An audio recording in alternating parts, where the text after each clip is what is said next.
एक हॉस्पिटल में दो मरीजों को भर्ती किया गया जो गंभीर रूप से बीमार थे, जिनको हॉस्पिटल के एक ही कमरे में शिफ्ट किया गया और दोनों मरीजों के बेड अगल बगल थे।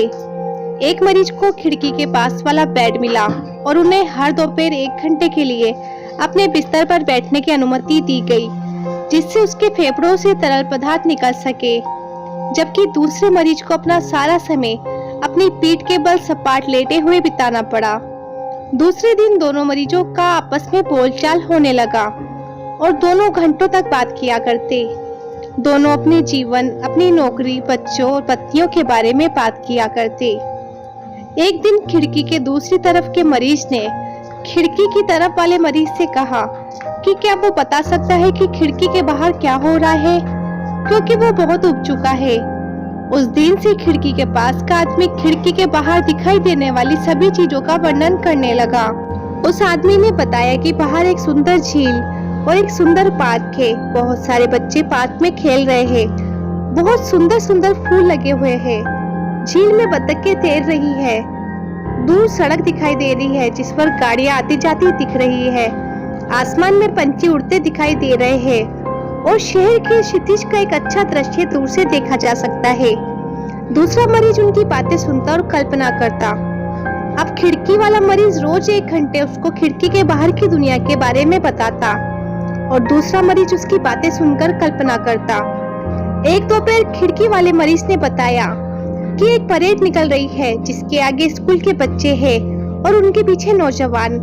वो बहुत दूर है। क्या तुम्हें ड्रम की आवाजें सुनाई दे रही है? हालांकि दूसरा आदमी बैंड को नहीं सुन सकता था। वह इसे खिड़की के द्वारा बताए गए दृश्य के रूप में कल्पना कर सकता था।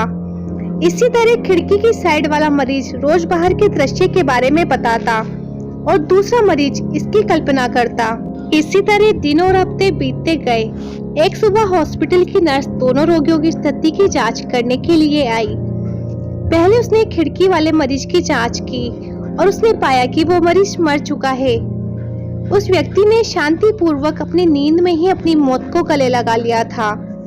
शव को ले जाने के लिए नर्स ने दुखी होकर अस्पताल परिचारकों को बुलाया। उसके बगल वाले व्यक्ति को इस बात का बहुत बुरा लगा। 1-2 दिन बीतने लगे। वह उस मरीज को और उस खिड़की के बाहर दिखने वाली चीजों को याद करने लगा।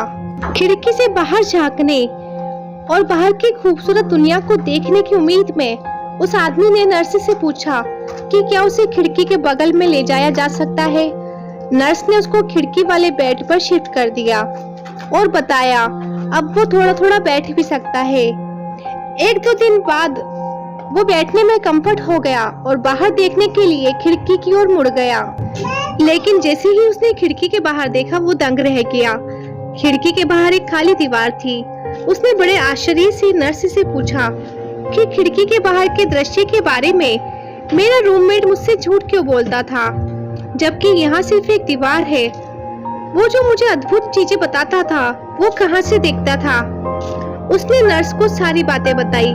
नर्स ने बताया आप दुखी रहते थे, शायद इसलिए वे सिर्फ आपको प्रोत्साहित करता और आपको खुश करना चाहता था, जबकि वो पूरी तरह से अंधे थे। वो आदमी बहुत देर तक सोचता रहा और उसने निर्णय लिया कि वो फिर कभी भी अपने जीवन में दुखी नहीं रहेगा। तो दोस्तों, उस आदमी ने अंधे होते हुए भी अपने साथ के मरीज को प्रोत्साहित करने के लिए अपनी परिकल्पना के आधार पर उसे अद्भुत चीजों का अनुभव करवाया। हम भी हमारे जीवन में सकारात्मकता लाने के लिए अपनी कल्पना मात्र से ही खुश रहा जा सकता है। तो दोस्तों, ये थी हमारी आज की कहानी। अगर आप लोगों को ये वीडियो पसंद आई है तो आप इसे लाइक कर सकते हैं, शेयर कर सकते हैं और ऐसी वीडियोस रोज देखने के लिए आप हमारे चैनल लाइफ लेसन स्टोरीज को सब्सक्राइब कर सकते हैं। Thanks for watching.